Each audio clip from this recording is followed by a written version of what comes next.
Ladies and gentlemen, boys and girls, children of all ages, we are back in the Game Dojo. Welcome to 24K Movies Horror Reviews.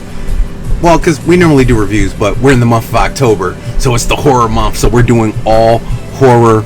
We are giving our loveliest inputs on all those beautiful stabby, grabby, choky, slabby movies that we love to watch. The genre, werewolves, vampires. And today in the Game Dojo, we are talking about The Boogeyman, a 2023 film. Believe it or not, it is based off a Stephen King short. It's hard to believe that they made a full feature-length film based off of a Stephen King short, but there have been many installments known as The Boogeyman, Michael Myers being one of them. This is not in any way close to any of those genres. Having said that, this movie had good, bad, and ugly. And like I said, we're not sponsored, so you can forget about me giving you the fake 411. Let me godlight it for a second. Godlights. There we go. So we're going to godlight this for a second for this one. The sun's just rising. We were filming this at night like we did our other reviews, but I want a little bit more light in here just so I'm not relying too much on my boom mic light. It's very bright, so it's in my eyeballs, so you get these little, you see those little shines on my glasses that look like demon eyes? Nah. So anyway, The Boogeyman. Let's start right off with this movie. And one of my previous videos, Evil Dead Rise, you heard me talk a lot about Stephen King and Stephen King's hate for kids. I don't know if this is a real thing, but Stephen King, in his movies, you want to be an adult because kids seem to get it worse. All his movies, kids seem to get it way worse than adults. This being no different. So yes, ladies and gentlemen, this is based off of the Stephen King short. So you know children are going to be hurt in this movie. I do not know why Stephen has a hate for children. Brother. Stephen. Psychiatry couch. I know what happened, what almost happened to your son, which inspired you to do Pet Sematary. I get it. But Stephen, you brutalize kids more than anybody I know in any storytelling of any storyteller that I know. I do not know why you hate kids. Look, I get it.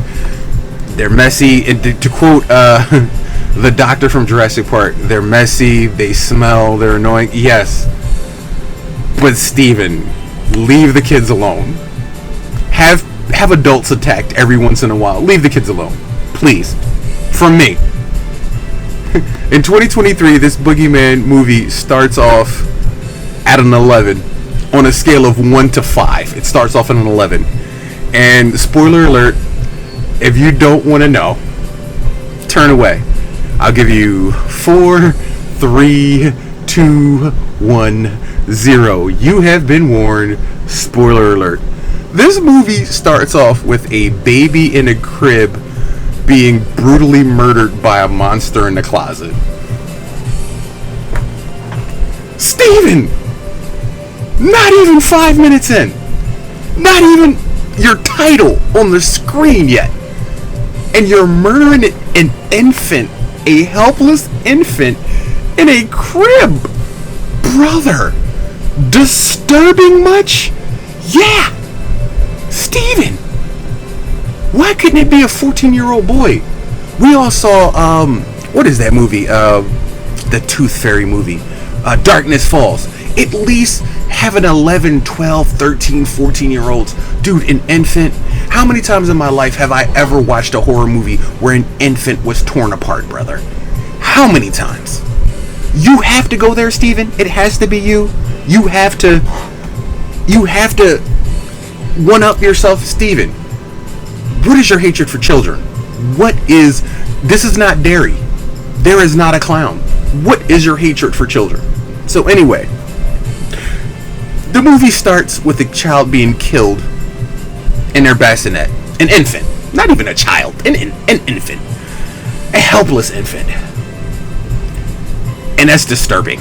That's disturbing. That is blatantly disturbing for No reason. Like, literally, I get the boogeyman term. I get it, guys.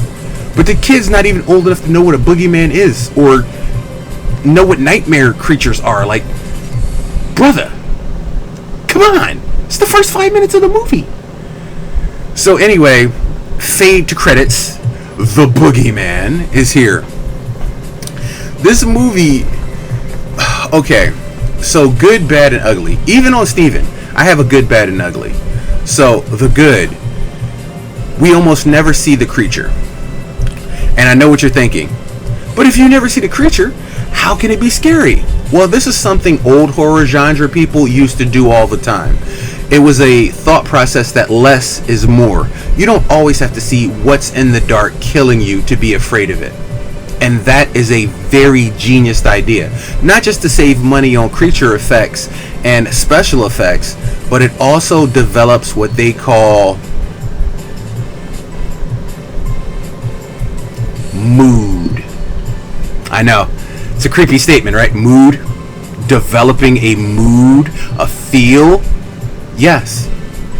Older filmmakers did it all the time, guys. They established a mood, a tone, a feeling. Sometimes the feeling is even more scary than what you can actually see. We don't always have to see the creature. And yes, the feast, I'm talking to you. We don't necessarily have to see a creature hump somebody's face. Don't have to see it. Yeah, don't have to see it. Don't have to. Sometimes it's better not to know what's stalking you in the dark.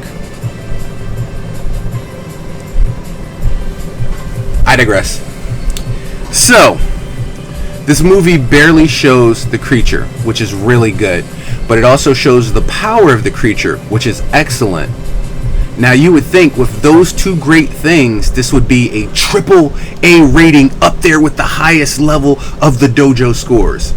But sadly, it's not. Because this movie fell victim to every trope of the 2000s. Everything that happened, you could see coming a mile away. It also had those same stupid, unrealistic reactions that drive me bananas and say the magic word till I can puke coat hangers. Oh yeah. One thing being in point, so if you know in the darkness this thing comes after you and it can hurt you and kill you, you have a glowing orb of light in your hands. I don't know where she got the moon, but that is, if you guys find it, drop it down in my descriptions, let me know.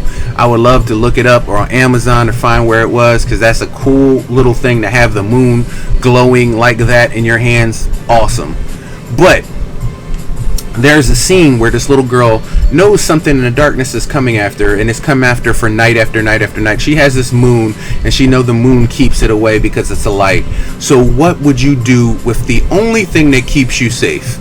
You're in a house, you're outside of your room, the house is pitch black, you're holding the only safety in your hands. What would you do with the only safety in your hands? She rolls it down the hallway. Why would you get rid of the only thing that's keeping you safe? And you know this because it's protected you for nights. Why would you get rid of the only thing in the house that's keeping you safe? Stupid writing, horrible reaction, unrealistic reaction. You bowl it down the hallway away from you. No, not happening. And I'll take a page out of another movie, Darkness Falls. That boy, once he saw his mom murdered by the Tooth Fairy that night, he realized light was the only thing that kept him alive. He stayed in that bathroom until the police arrived. Do you know what he did? He moved to Vegas, a place where the lights are on all the time. There's a billion lights. He had 1,000 batteries, flashlights, candles, click lights, halogen bulbs, solar panels. He had everything to make sure he would never be in the dark again. This child, I'm not saying she's as smart as he is because he was older, but she knows light keeps it away. So why would you give away the only light that helps you? I know children are stupid. They're not that stupid. When I was a kid, I was smart enough to know if the light kept them away, keep the light on. If they come out of the closet, through the crack, close the door. To each his own.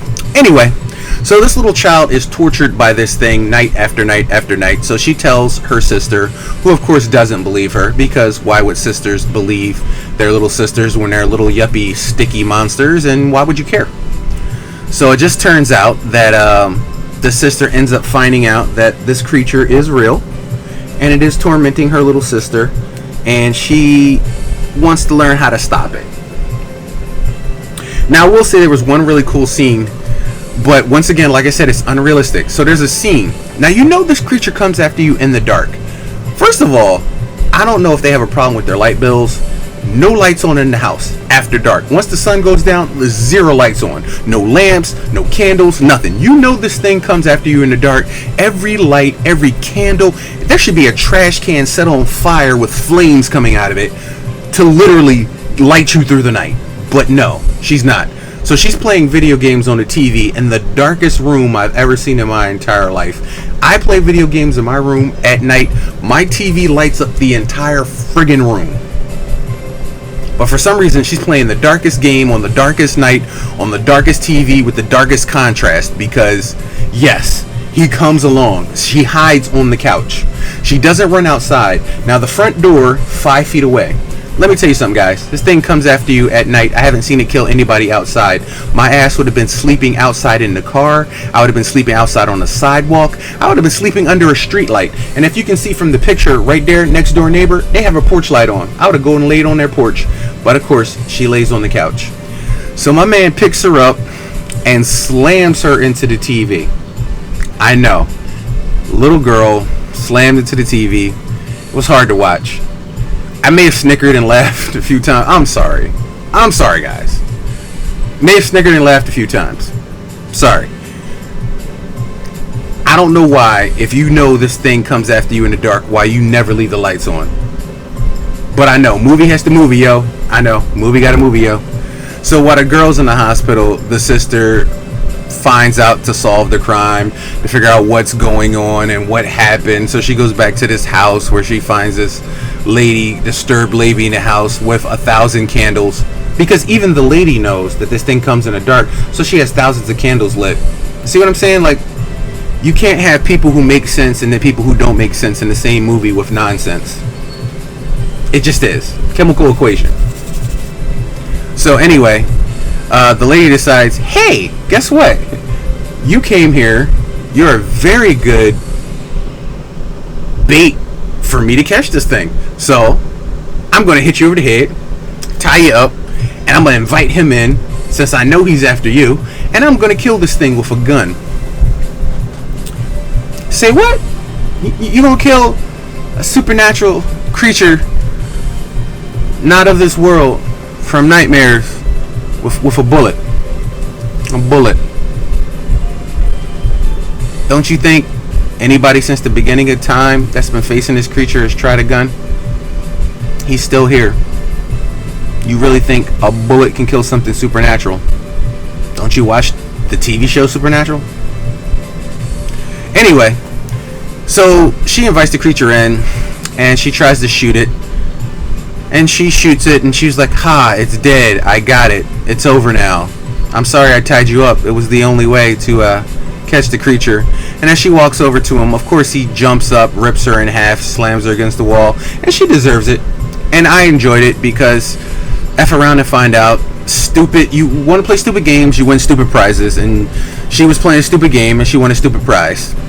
So the girl manages to escape the creature and runs all the way to her house because the father, who saw that his daughter was thrown into a TV, who knows there's nobody else in the house. Now, this is what I mean when I say realistic reaction, guys.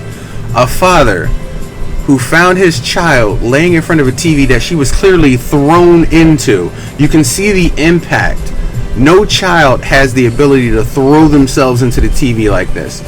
So if it wasn't the little girl, somebody broke into your house and they abused your daughter, why would you go back to the house that night where your child was thrown into a TV? Honestly, 100%. Why didn't they keep her overnight? Like I said, stupid movie got a movie, yo. Stupid situations, stupid themes. There it is. So, of course, he goes back to the house, and when the older daughter calls, where are you? I'm at the house now. She's laying in the house in pitch black. Pitch black. So, of course, you see something grab him and yank him in the house, and I wanted him to die, but of course, you know, Movie's got a movie, yo. So she finally makes it back to the house, and she goes in there and she finds her sister tied up, and she realized that the dad was yanked and that the boogeyman has... Can we pause for a second?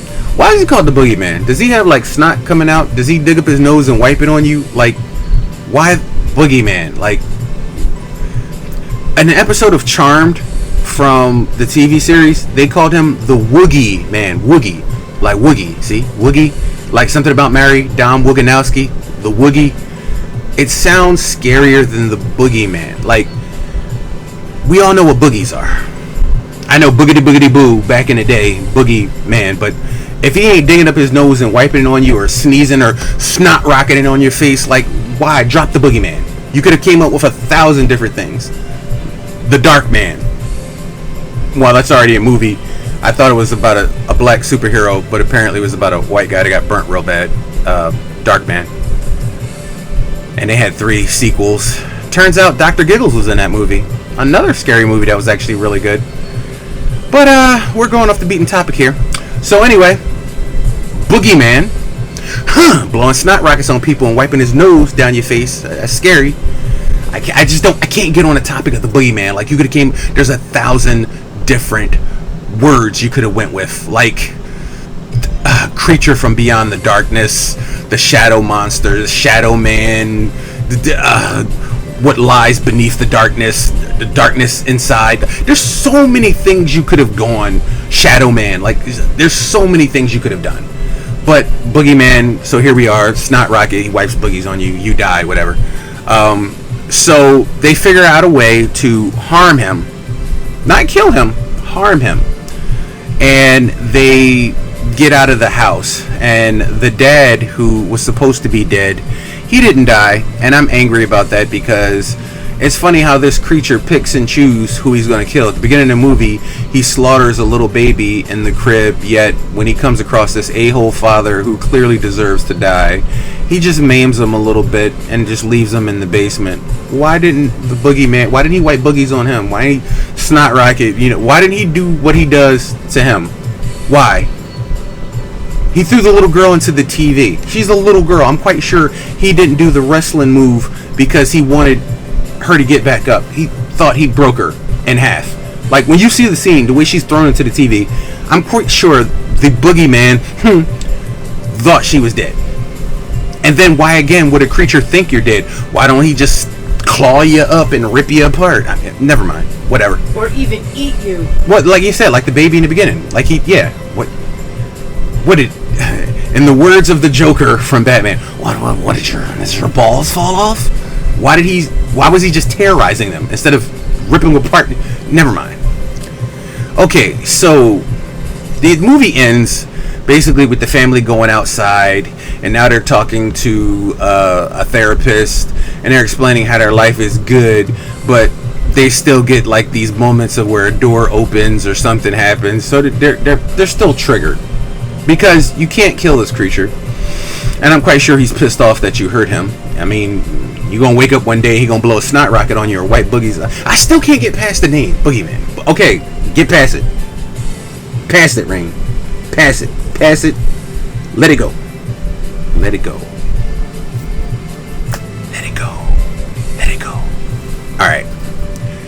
So the movie ends by trying to give us a possible hint that there's going to be a sequel, because everything now has sequelitis. There's a sequel, a prequel, a reimagining, a reboot, and we're going to reboot the reboot, and we're going to have a reimagining, and this is my version of it.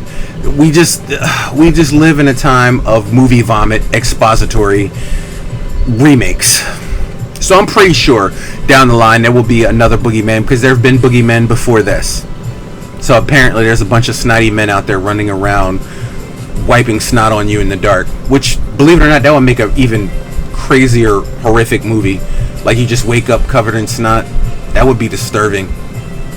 Every night you go to sleep, he just comes out and holds you down and just blows snot rockets and wipe it. Dude, I almost threw up. See, y'all not thinking outside the box with the name Boogeyman. Y'all could do much better. You could do much better. Green slime everywhere. Kids make the Nickelodeon green slime. Y'all can pour like the glue with the stuff. I seen people go inside Walmart and buy the ingredients to make slime. Like the Boogeyman. See? Y'all ain't even thinking outside the box. I just thought of that on the spot. Call me. Matter of fact, you know the number to the dojo. Call me. We can talk about the boogeyman. You know what I'm saying? Talk about the snot rockets and stuff. I got ideas. You don't know. I got ideas. But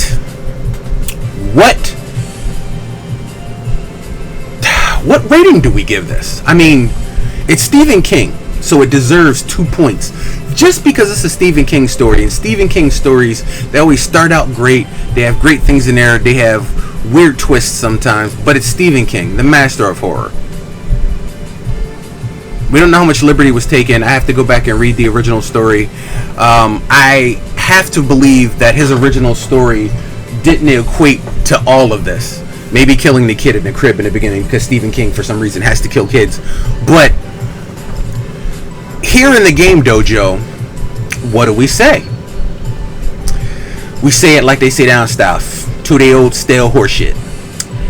So, let's start low and go high. Let's see where we can go in the ratings. Let's justify this. Okay, so let's start with a dirt rating. The killing of the baby is definitely enough to push the envelope.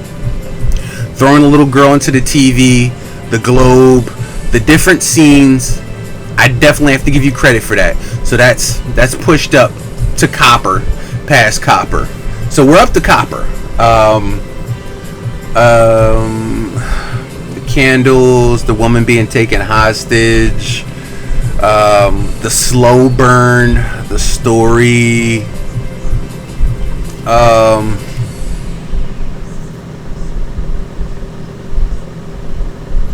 I got nothing. So it looks like that's where we're gonna rest this at. The Boogeyman 2023 here in the game dojo. It may sound harsh because it is a Stephen King movie. This is one of the lowest rating Stephen King movies I've ever reviewed on this channel.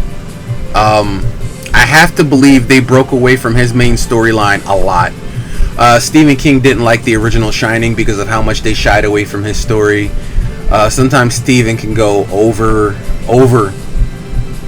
in the books, so I get it. But now imagine what they held back from his short story. So I may have to dig in and read his short story to figure out just how much they left out and how much they should have put in here. Because if they had gone with his original story and his original story had better subject matter, this could have been a higher rating. But here in the game dojo, I can't push it past the copper rating. This is a penny. And that's being generous. I'm trying to look for more substance. Give me 1 second to search my brain meats and do my little doodle-doo, go in my head and go through the scenes to see if there's anything that I could find of substance that would push this just a little bit higher in the scale.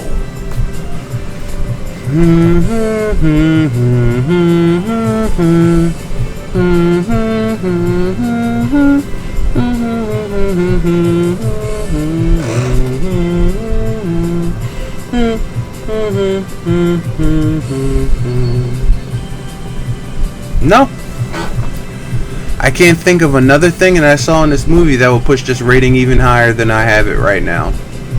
So that's where we're gonna lay it. 2023, The Boogeyman, inspired by a short story from Stephen King, here in the game dojo. Copper rating, ladies and gentlemen. I would say see it. It's worth looking. If we were going to do a Halloween marathon of horror movies, I would not have this on the list. There are better movies that provide better entertainment and better horror that would take up the list. The Boogeyman is it's what I've come to expect of modern horror movies. You can see everything coming a mile away. There's no intrigue. Like I said, besides the kid being killed in the beginning, I don't really think there was another murder besides the lady at the house that tied up the girl. So the movie is a story of a creature not of this world that kills people in the darkness, children. Yet it only killed one child in this movie, and as far as I know, only one person. 2 deaths in a horror movie about a creature that kills people. That's unforgivable.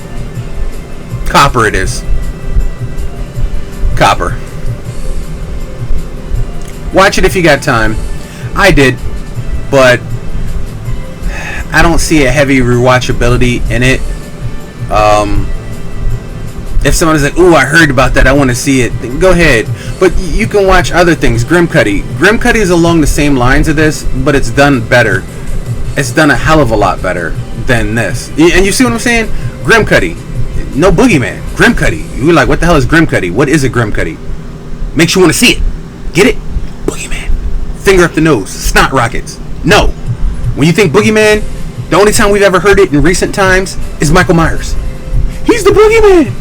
Michael Myers. And I've never seen him dig up his nose once, so why are we calling him the Boogeyman? He doesn't have snot on his shirt. He has clear gray overalls. Them things ain't got no mucus on it. I ain't never seen no mucus coming down out that mask except for a blood, maybe when he got shot in the eyes. But so why is he the Boogeyman? He ain't in closets. He ain't strangling little babies. He ain't doing none of that. So why is he the Boogeyman? Matter of fact, why are we using this term Boogeyman? Like I said, it was for a time period where boogity boogity boo and boo was the words. But we are past this. So come up with an original name. And I know probably the name of it was The Boogeyman by Stephen King. I get it. Whatever. But here in the Game Dojo, a copper. Like I said, ladies and gentlemen, you can buy the DVD if you want, or Blu-ray. I say stream it. Let yourself know what you're in for. Our rating is unbiased. We are not bought. We are not paid for. We are not sponsored. So you're not getting no fake bull that tells you, oh, go and see it. It's awesome. It's #1. We give it to you straight. We lay it out plain. We put the meal in front of you. You decide on whether or not you want to do it. Unbiased. 100%. People like you, that's who we are. And we give it to you straight. Either you're going to like it or you're going to hate it. And this is an It's not even a like or a hate. This is an If you got time to kill, watch The Boogeyman. 2023. From the heart of Gamer Nation, I am the Game Ninja, deep within the heart of gamer country. Thank you for joining me on 24K Movies and Reviews. The Boogeyman, you do better watching a Goosebumps episode. Actually, I've seen scarier Goosebumps episodes. There you go, right there. Goosebumps is scarier. What does that tell you? R.L. Stine, Goosebumps was a TV series invented for kids. It was books, but the TV series is what I'm talking about, was invented for kids. Some of those stories were scarier than us. There you go. Take care, ladies and gentlemen. I'll check you out next time.